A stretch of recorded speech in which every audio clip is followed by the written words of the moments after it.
Good afternoon to whoever is out there.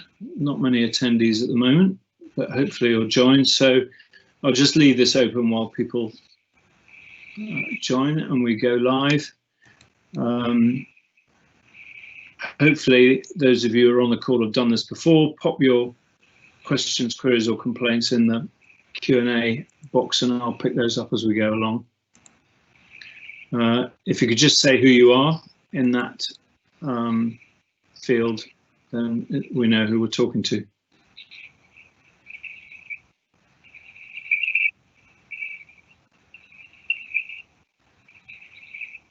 Deathly silence. Anyone there?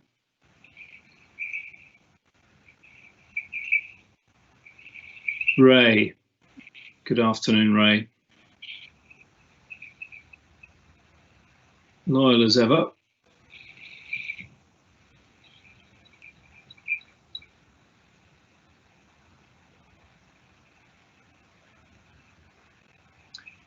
Okay, well, as we're recording, I'll get going so that there's not huge silence at the beginning, and others will join as we get going. Thank you for joining. A particular thanks to Russ and Nicola from Arcanum for joining us today. I think most of you have told me how much you appreciate these sessions. We've now had a variety of different employers in various different bits of the cybersecurity and related market. And I think the consensus view, certainly that I've heard, is that although COVID has impacted on other sectors, it's not as impacted as hard on the cybersecurity sector, and in some areas it is growing, as is the need for quality cybersecurity services. So this is another in those series. Arcanum do a lot of work, as you'll hear, for the public sector, but it's not exclusively public sector. And of course, the principles and processes and services that come in many ways aren't that different.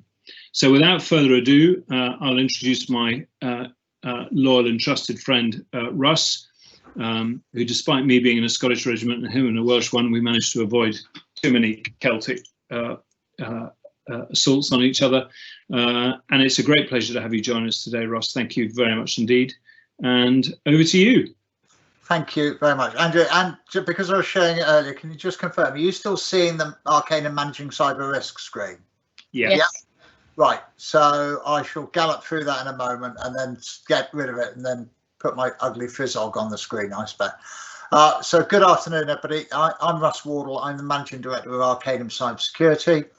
We are a National Cybersecurity Centre certified cybersecurity consultancy, one of only 16 in the UK.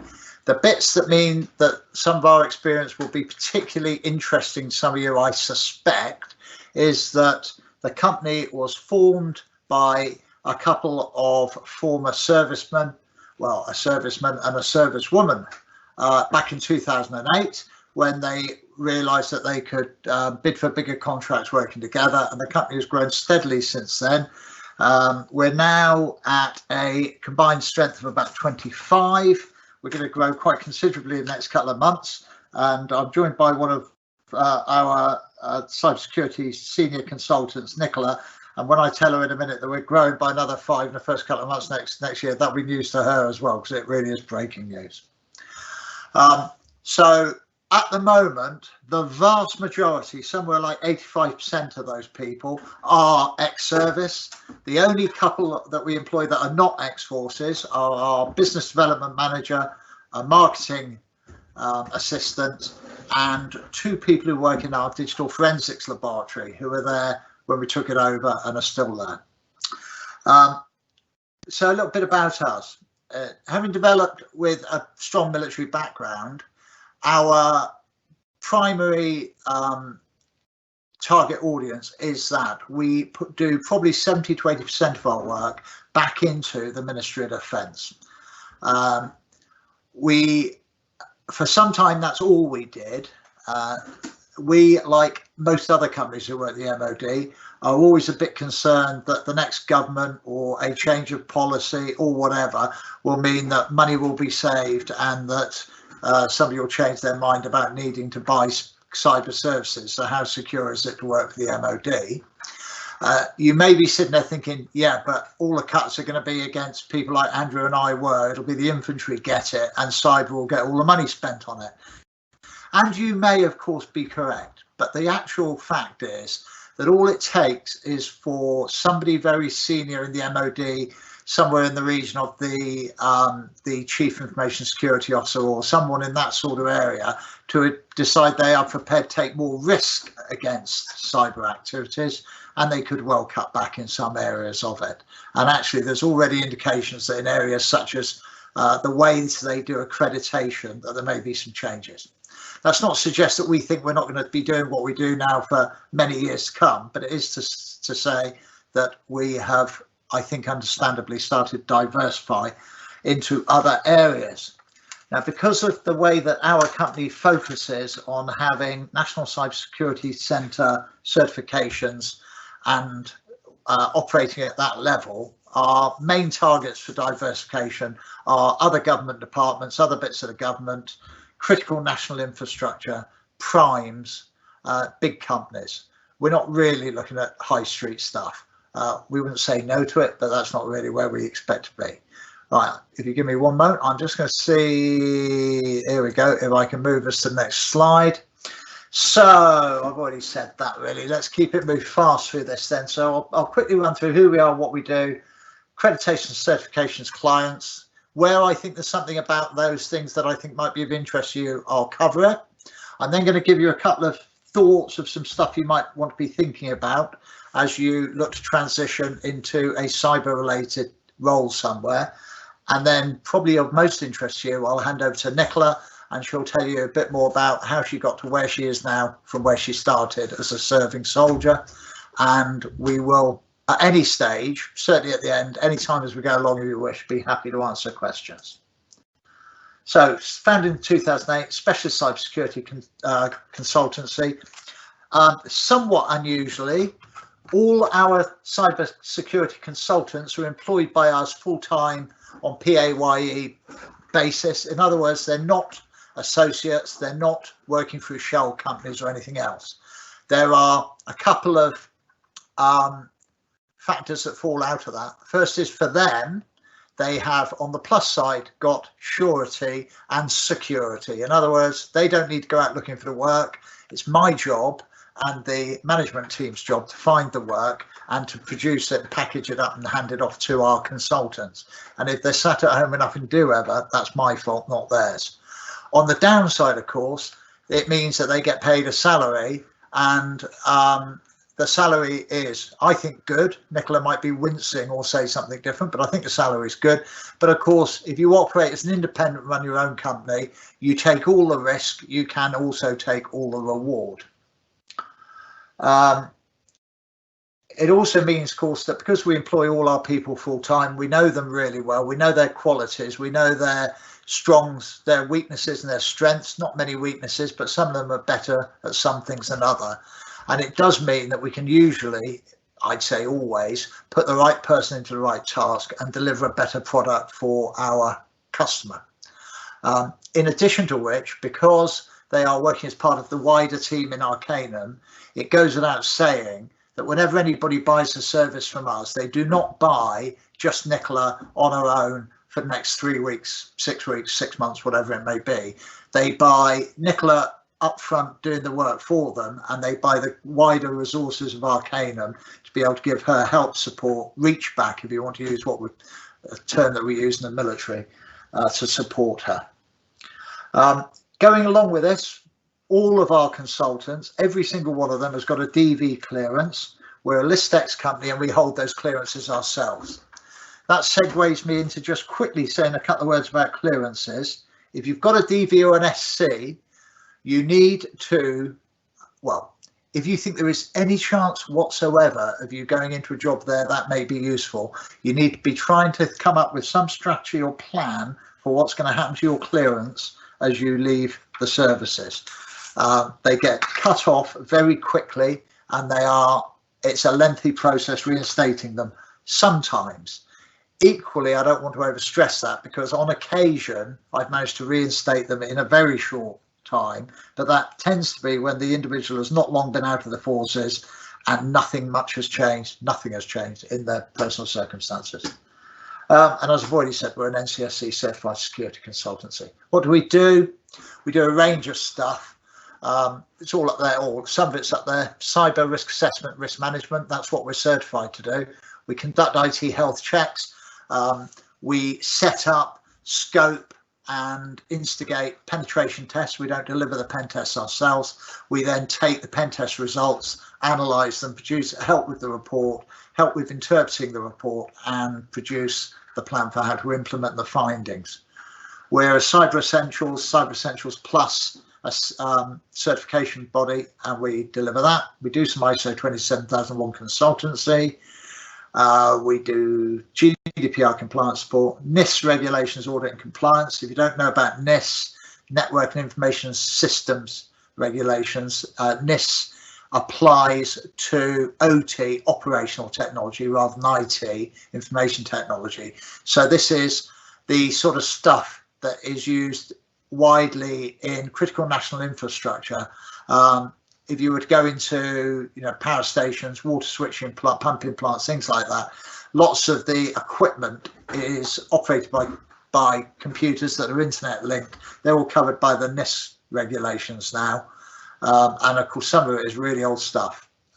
Nicola's far better placed than me to say more about that if you're interested in it.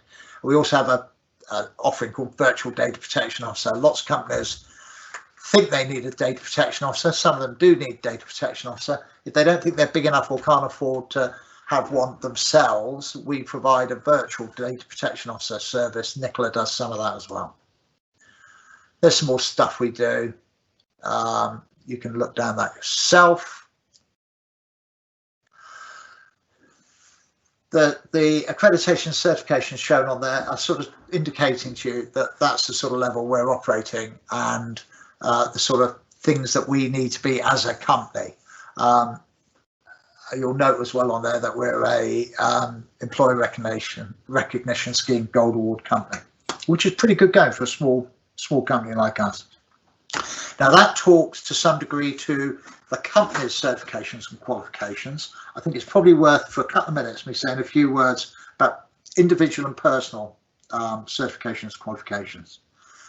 I will firstly say that I have none, or at least none that are relevant to cyber. I am quite firmly management. I don't actually deliver the stuff. Having said that, having been in this job 6 years, I do actually know a little bit about what we do and how we do it now. Certifications, qualifications. The cyber world is full of them. You will see people who on their LinkedIn profile, etc., will have dozens of post-nominals, some of them genuine and real, some of them, yes, they did a course or something, but they're not proper post-noms, but whatever. The value of those things varies wildly and widely, and the value that employers put into them equally is variably viewed. The bottom line is that within the cyber world, experience counts a lot. That's not to say that you can't start and get in there at the bottom end, which is clearly where most of you are going to have to start. It's absolutely possible and absolutely doable, things you will do. But experience is really important. That goes hand in hand with the qualifications and certifications. There is almost a truism in saying that the sort of longer, more complicated and ultimately more expensive the course or certification is, probably the more value it is. A lot of people put a lot of sway in CISP. Nicola's got CISP, a number of our people have, and we're trying to get more of them through it. But it is not in itself the be all and end all. As a company, we have worked very hard to get all, I say all, knowing that there's one or two still to get through the National Cybersecurity Centre scheme, the Certified Cyber Professionals, CCP. So we tend to start people on the path to getting a CCP certification as soon as they arrive with us, and then move them up through the scales as quickly as possible, with an aim of getting as many as possible with a senior CCP certification, and some of them a lead.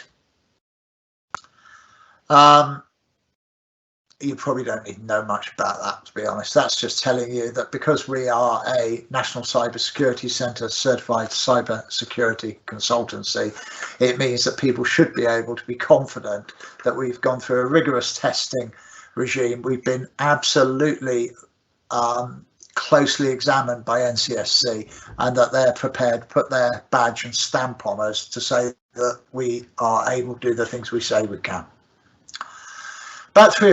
Moving on a little bit, about 3 or 4 years ago, we started to expand, and as well as our cyber offering, we acquired at that time a digital forensics capability, and I suspect some of you have looked at or interested in digital forensics as well. And we now have a ISO 17025 certified, accredited, not certified, accredited digital forensics laboratory. It is the standard that's required by the Forensic Science Regulator in the UK, and there is a strong view that as this more embeds itself in the system, there will be more and more situations where evidence presented in court, if it doesn't come from an ISO 17025 lab, will be very easily discredited. The list of 17025 laboratories is 80 to 90% police and crime type ones, law enforcement ones, with a small handful of privately owned ones, and we're one of those. We spent quite a lot of money and time to get there. That's sort of people we work for and with at the moment. You'll see, not surprisingly, quite a lot of government top end stuff on that, and there's the summary. Right, now I am hoping, let's see if I know how to stop sharing that. Yeah, right. Can somebody tell me, Nicola, am I back on now, or was I ever on, or no? Yeah, I can't hear you. You're back on. You're back on. We can see you visible, and as and when Nicola picks up. Right. So, a couple of quick things, and then I'm going to hand over to Nicola.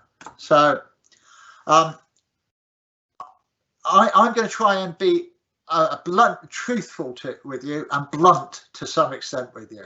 So, one of the things that is interesting to us as a major employer of ex-forces people, I think it's fair to say, at the sort of level that most of you have got to, I know you probably don't feel you're exceptionally well paid, but I would contend that you're not badly paid either. There is a tendency to think that every job in the cyber world is going to make you a huge amount of money. Like most things, if you come in at the bottom end, quite a lot of these jobs take a bit of effort, bit of work.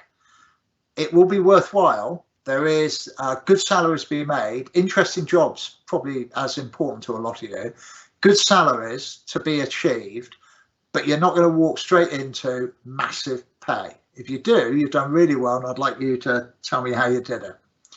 But so try and temper your expectations a little bit.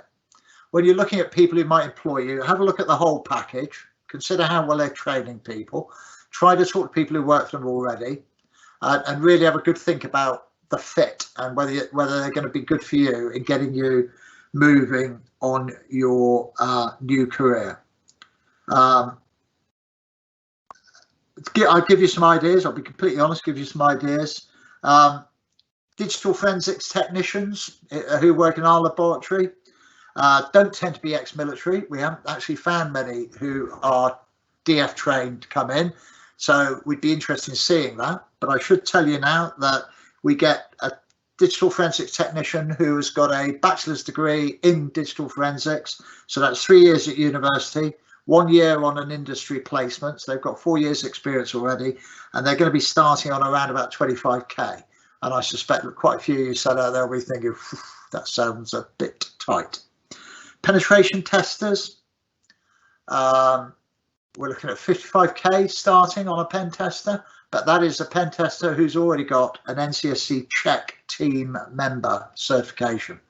So, you know, there's quite a lot of hard work to get there. Cyber consultants, we're probably looking at 55k starting salary. And that is probably with a bit of experience in a relevant area and maybe with some low-level qualification, i.e. like the cut of their jib, they're going to fit in. I think I've probably said all the bits I wanted to say, and I'll wait and see if anybody's going to ask me any questions. And I'm quite happy to ask questions on anything to do with all of this, to be quite honest. So I'm going to introduce you to Nicola Carlile, who's been with Arcanum. Is it 4 years now you've been with us? Yeah, just 4 years last month. Right, who's been with Arcanum for 4 years. I think it says something about the company that once we get people, we have very low turnover of anybody leaving us. We discovered once Nicola came to work for us that she and I had served in what was then headquarters land, the old army headquarters, at the same time.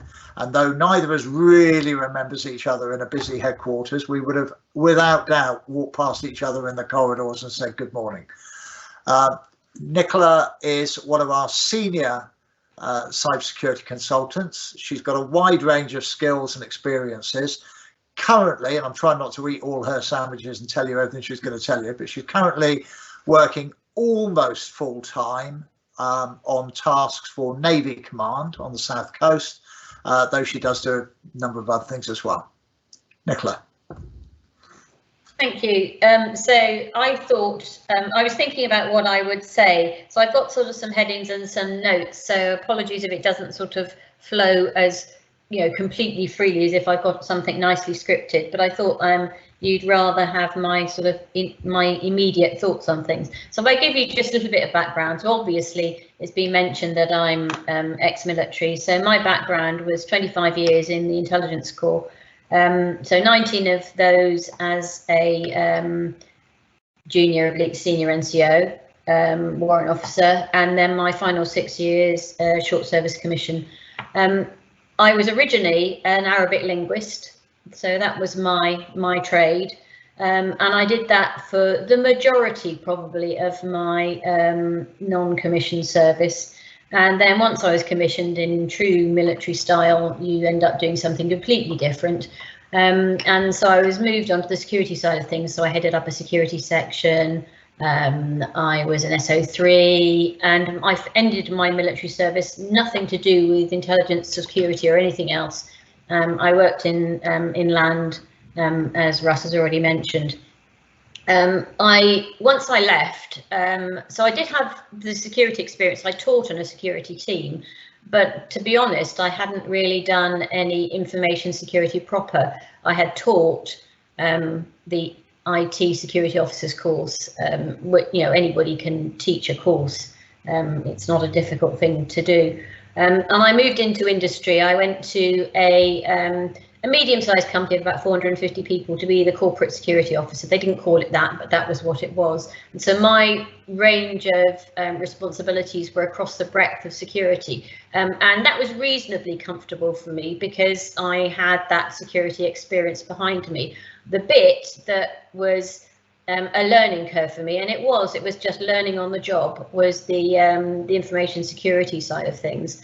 And in the 9 years that I was there, my role changed considerably. So I started off, you know, probably 20% of what I was doing is information security. By the time I left the job, the majority of what I was doing was information security, and it was the rest of my team that were handling the other sides of it. So it was very much a, you know, an acquired skill. I didn't have the opportunity to take any information security qualifications or cybersecurity qualifications whilst I was there, and I finally took the jump into a small consultancy, same sort of size as Arcanum was when I joined it, and that was the first point at which I got the opportunity to do some qualifications. So I did my CISP qualification and in fact, 2 other things. I did my ISO 27001 lead auditor and practitioner certificate in information risk management, which it was not it's not necessarily a highly recognized course, but the content was a lot and the exam was very hard. So that was the point at which I started getting qualifications. The CISP qualification is a difficult one to do, in that the course of the exam is hard. It's recognised as being hard just because of the amount of content. But the main issue with CISP is that you can take the exams, you can do a boot camp, you can do the course, you can pass the exam, but to get certified as CISP, you have to be endorsed by somebody that's endorsing your 5 years of experience in information security. And that's what a lot of people don't initially have. I luckily had that because I had spent a lot of time in my first ex-military role doing that. What other qualifications do I have now? So as Russ mentioned, I have my CCP qualification, my CCP Security Information Risk Advisor qualification, and that's probably the most valuable one in terms of a lot of the customers for whom we do work. But the CISP is equally well recognised. It's probably more recognised in the commercial world, whereas the CCP is more recognised in the government sort of arena and public sector. What have I done? What are the range of work that I've done since I've been working at Arcanum? So I do a lot of mod work, and Russ has mentioned that at the moment I am working almost exclusively for the Navy, but I do other things alongside it. I've done work in the industrial control system IoT field, and also in terms of, I've worked as data protection officer for a not-for-profit charitable organisation, and all of these things have been completely new to me. So I think that the one thing that I would say to people moving into cybersecurity is a really, really, really broad sector. You know, from the digital forensics through governance, risk and compliance, through technical security, through pen testing. You know, there's a whole breadth of different topics. And I think that the most important thing to understand is that you just won't know everything, and you have to be willing to learn. You know, you'll get pushed out of your comfort zone on a regular basis. Russ does it to me all of the time, and you know, you just take a deep breath and jump in. And as Russ also said, you know, when I or any of the other consultants are employed on a contract or a project, it's not just me. Effectively, there are people behind me as well. So it's about being able to talk to colleagues and seek advice. So I think that I wrote down some qualities I think are important for somebody going into cyber. So I think first and foremost, it's flexibility. You have to be flexible. It's not like in the military where you have a very defined role and actually you don't do that much outside of that role. You have to be flexible. You need to be enthusiastic. You know, you've got to have enthusiasm for what it is you're doing. You've got to be willing to learn and be prepared to move out of your comfort zone. Everything is a learning experience. In the last 6 years, my knowledge has probably increased tenfold, probably just in those 6 years, because of the different types of work that I've been exposed to. And you know, you have to be prepared for that.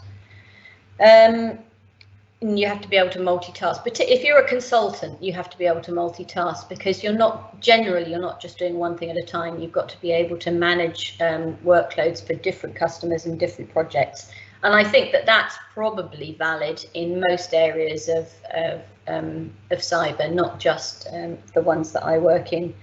In terms of working for a company, so I would say small is good, because you have those other people to fall back on. It's much easier to fall back on other people, seek advice, support, when you've got a smaller team and you know the rest of the team.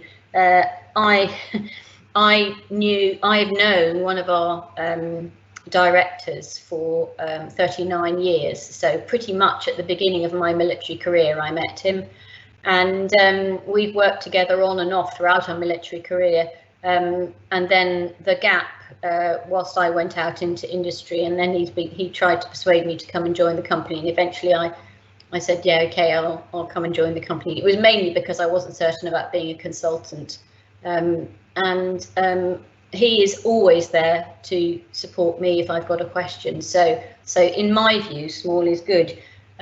Russ mentioned about looking at the whole package when you're looking at an employer, and you will get different things from small and large companies. So the large companies, you will get the standard sort of life insurance, health, medical, all of those sorts of things. With smaller companies, you won't necessarily get all of those, but you might get other things instead. So I'm sure Russ would mind me saying that Arcanum has a particular perk which is popular amongst its employees, and that's the fact that we go away annually for a weekend at the company's expense. And the one rule of the directors is that we get on a plane. So since I've been in the company, we've been to Dublin, Lisbon, Venice, and we actually did manage to get away this year because we usually go at the end of January, beginning of February. So we went to Alicante this year. We don't expect to be going away in January, February next year. But that's one of the perks that we get, and it's really valuable, and we use it because we're all remote consultants. We're based, home based, and that's quite often the life of a consultant. And even more so, I'd say, in the current sort of pandemic situation, more people have started working at least partly remotely. It's one of the opportunities for us to get together.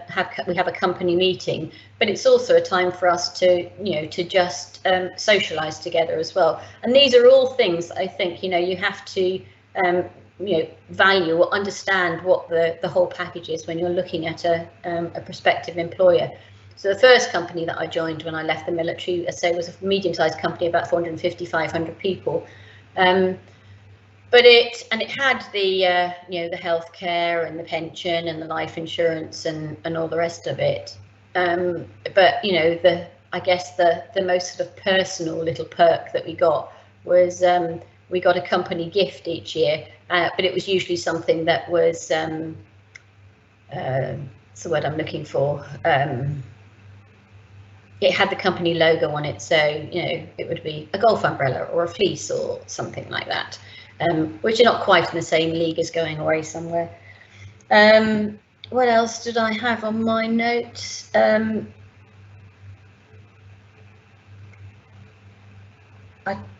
think I've covered most of the things that I had to say, but I'd probably sum it up in saying that, you do have to take a leap of faith. You do have to be prepared to learn, and there's no such thing as a dumb question. Because I ask them all the time. I'm firmly of the belief now that if you know some more than having asked the dumb question than you did before, then it can't possibly have been dumb. But in the cyber world, you will never ever know everything, and you have to be prepared to to ask people, learn, and take that experience and knowledge forward with you. Nicola, thanks very much indeed. And to you, Russ. Going back to what you said, Russ, some of these guys and those salary indicators were very useful to know. And your point about military people being well paid, some of the guys on this call will be very glad for any of those salaries. So, but it's useful to know that. Nicola, thanks very much. Perhaps I can get the ball rolling in terms of questions. And we were talking about this a bit before the call. is you've come from an intelligence services background. Obviously, lots of people looking to get into threat intelligence type roles in the cyberspace coming from that background. We've got guys from, we've got a Gurkha officer and a spread of people from all sorts of different military backgrounds. Where do you see the best opportunities for those generalists, and how easy or difficult is it for people to apply their generalist military security training experience to the world of cybersecurity? It's not my area of expertise, but what I would say is that sometimes you have to be careful about how you translate your military experience into you know, the commercial world, and that sometimes, just occasionally, it can be seen as a negative rather than a positive. Because often there's a perception that people can be quite inflexible, and that they've been taught things in a particular way, or they do things in a particular way. So I think that it's getting the tone and content right, perhaps on a CV. And probably getting some advice from someone who's actually working within that particular field and understanding what the requirements are. I would say probably in that type of area, you might be looking at larger organisations to try and, but it would be, you know, almost certainly it would be in junior type positions, but it also might translate into to lower level SOC type work, so operations centres, security operations centres type work as well.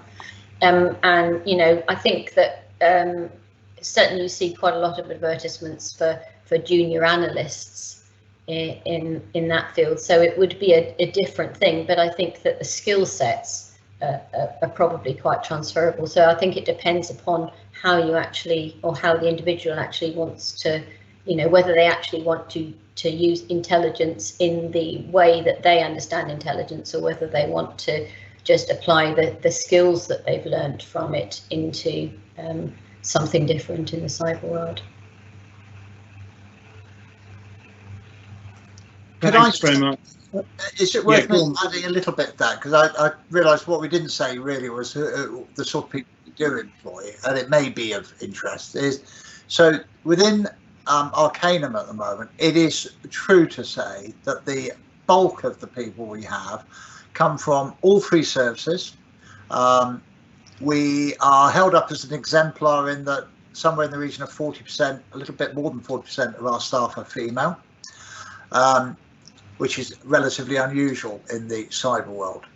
The bulk of the team come from an intelligence or a signals type background across all three services. On the basis that the only member of the Arcanum staff listening is Nicola, I will say, so the signals staff tend to be a little bit more technical, nuts and bolts, inside the insider stuff, and you know, really good at the bits they do. The intelligence background people tend to be really good at analysis, considering the problem, and coming up with suitable strategies for dealing with it. Both bring something strong to the party, but I shouldn't sort of indicate that means that if you're not from one of those two backgrounds, you're stuck, frankly. One of our recent joiners, who's doing exceptionally well, is a young, and I mean young by our standard of people like me, a young former Royal Navy helicopter navigator with no cybersecurity background at all, but he's bright, he's inquisitive, he's getting really stuck into it. He's got chucked in at the ground floor, proper coalface work for us, and is really engaging with it, which I think is going to give him a super grounding for moving on. And so consultancy is a funny old thing because it means different things to different people. We have people, and Chris, that lad I was just talking about, is one of them and is going to be one of them. Nicola is as well, who can be put in front of senior audiences, can comfortably within their own comfort zone, engage with them and explain the risks and take no nonsense and give them the right advice. We've got other people who are more comfortable in a consultancy role, but more comfortable getting stuck into the governance, risk, compliance stuff, the actual writing of the documentation, sorting the documentation out, and some of the actual physical configuration of systems and things. So horses for courses. We've got the ability to do stuff with both. Thanks, Russ. In that case, Matt's got a very relevant question. He's currently in the Navy in the mine warfare branch, got basic computer skills, so we're starting from the bottom. His question is where to start, and perhaps what courses would be good to start with to get noticed by companies. Do you want to go at that first, Nicola, or shall I? So I think there's, yeah. So I think there's probably, there's two bits. There's two answers that I could give here. So there is a lot of free, useful stuff out there. So one of the things that I would recommend having a look at is a site called Cybery, Cybrary. So there's lots of course type stuff on there that you can start doing. And perhaps something that I would say is that the area that I wouldn't say struggle with, but I think it's probably lack a little bit of confidence is because I didn't come from the technical background. My sort of basic IT knowledge is always the thing that, you know, I have to work on when I'm doing a particular job. And so anything I think that helps people understand, if they don't have a great understanding of sort of networking, cloud, those sorts of things, is making sure that you put that work in to get that grounding there. So that's something that comes from my experience. But the thing I was going to mention earlier on, actually, when Russ said something and I was about to comment, when I was talking about what to look for in a company when you're thinking of joining a company, it's about what sort of training they offer. So without, you know, trying to blow Arcanum's sort of trumpet too much, but Arcanum has put together a training course for our new consultants, and that training, Chris, the ex-Royal Navy helicopter navigator, attended that course, and that course is really designed to. It's not a quite from zero type thing, but it doesn't necessarily require an awful lot of pre-knowledge to be able to do. And that's something that we've done within the company here. So it is worth, you know, having an eye on what sort of training organisations offer. And the large companies won't do something like that. If you're looking for something like that, you're probably looking for a smaller organisation. And it's certainly benefited Arcanum because it's meant that we can spread our net or cast our net wider in looking for new people to join, because we're prepared to do that. But certainly the basic stuff, you know, making sure that you understand some of the basic things and not diving into the true cyber stuff too early, because, you know, you'll always be missing those foundation building blocks if you do that. I think Nicola's point about Cybery is absolutely on the button, in that it's free, it's available, it's got some really good stuff on there. And if you've got a bit of time, and if you really want to make a go at this, you know, take the time, part watching the soaps and get stuck into that every night, and you can do quite a lot of stuff and building up some basic knowledge, which is going to help you a lot, Matt, in getting yourself out there. Increasingly, there are the smaller courses, and salute my job, Andrew's organisation, organising a number of those and help with a number of those. But, you know, there's people doing lots of the CompTIA courses are out there.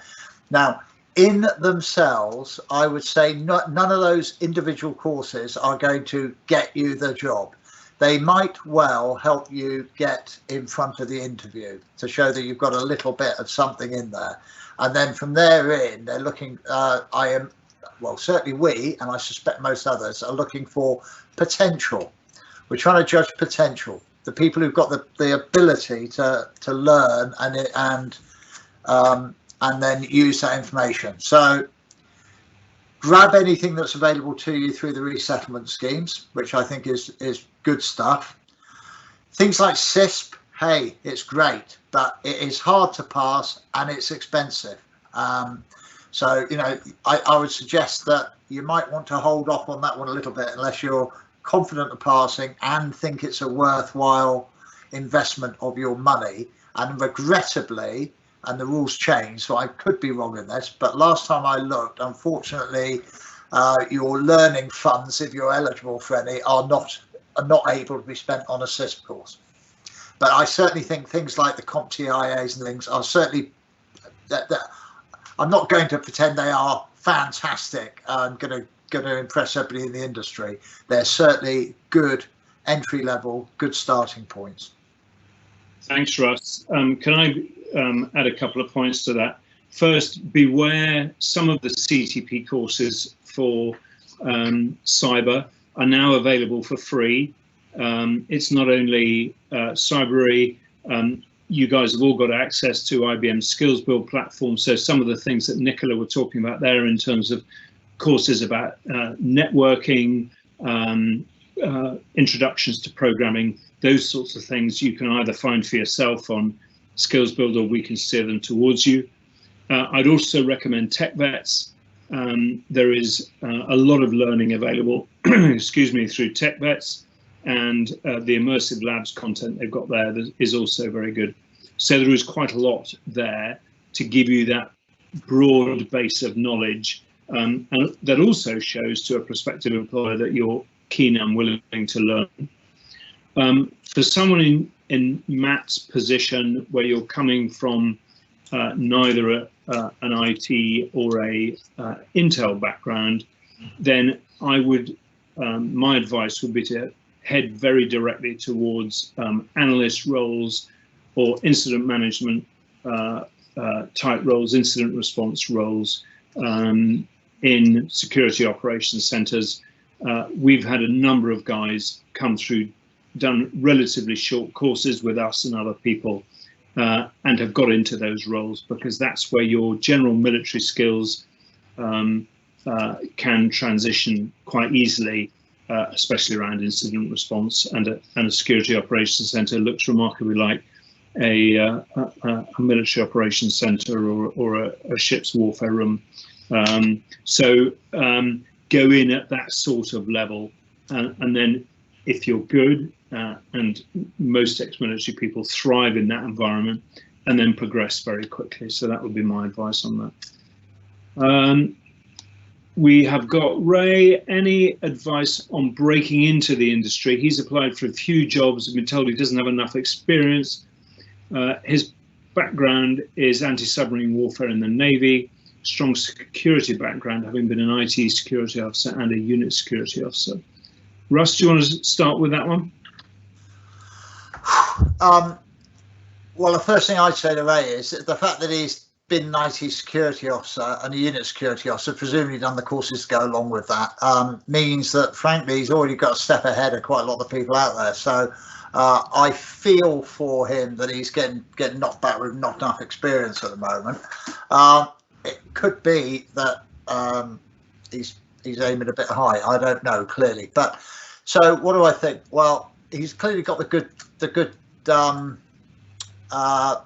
start point there, because he's got some relevant experience already in that. I think a lot of what we've already just said in answering Matt's questions applies to Ray as well. You know, he needs to get into these free advice areas, the free things like Cybery, Tech Vets, whatever, and see what other things he can pick up to broaden that that understanding bit as well.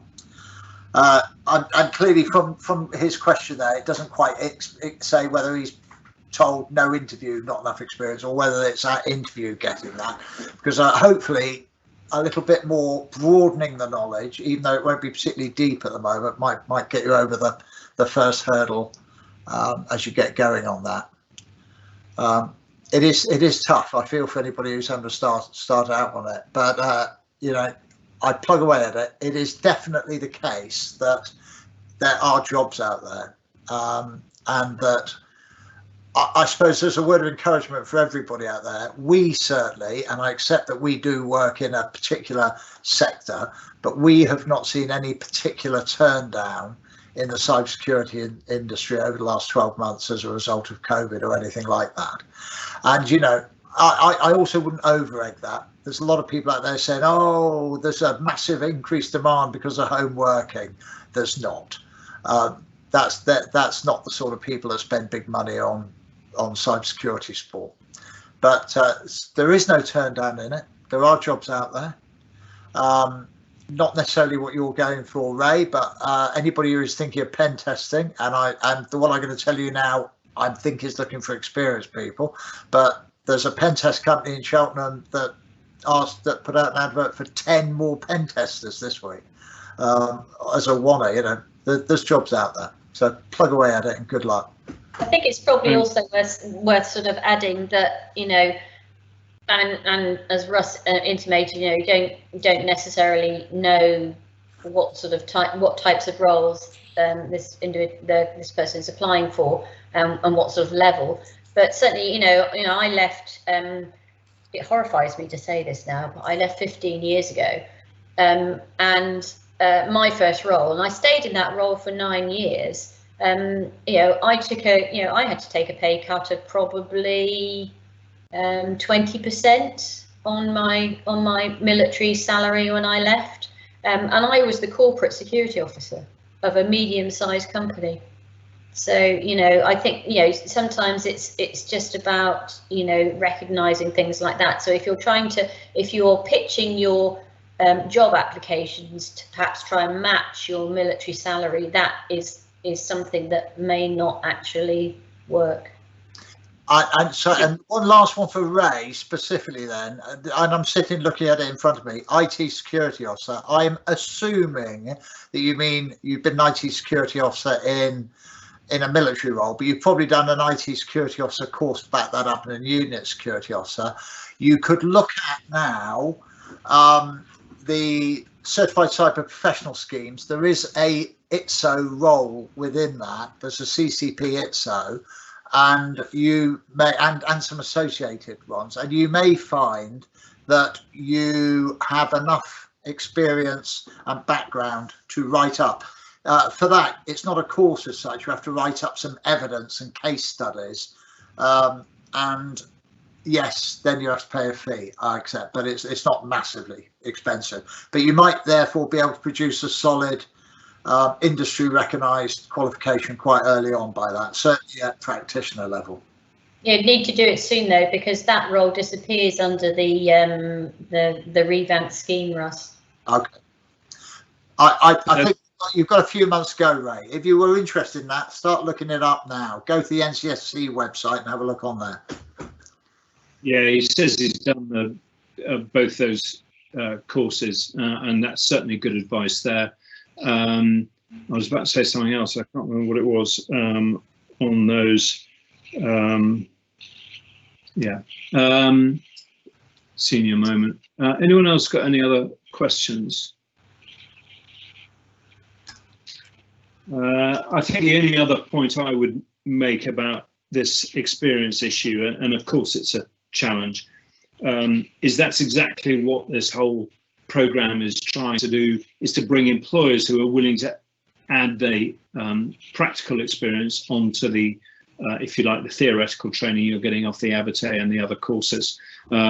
So we're working quite hard. I've got a call with a client tomorrow to put some bones on that and start getting dates and jobs that people can go to. And the whole idea there is that an employer will then invest that time and energy into giving you the practical experience. And the bigger employers, one of the advantages of the bigger employers is that they will deploy you as part of a team, even though as a means of gaining experience. And let's face it, that's what half these big companies do, is that they send off a partner to get the business, and then send the graduates in to do the legwork. So substitute yourself for that graduate, and that's a good way of getting experience. But it is getting in through the door, and that's where we and others can try to help. Is there any other last questions before we close out?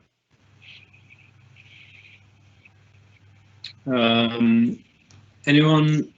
There's normally a few questions about clearances for the you covered that one off earlier. I'd say, unfortunately, that the whole clearances thing is not a comfortable position, because I mean, I'm basically because I accept that the vast majority of you will leave the services in a period of time before you are employment.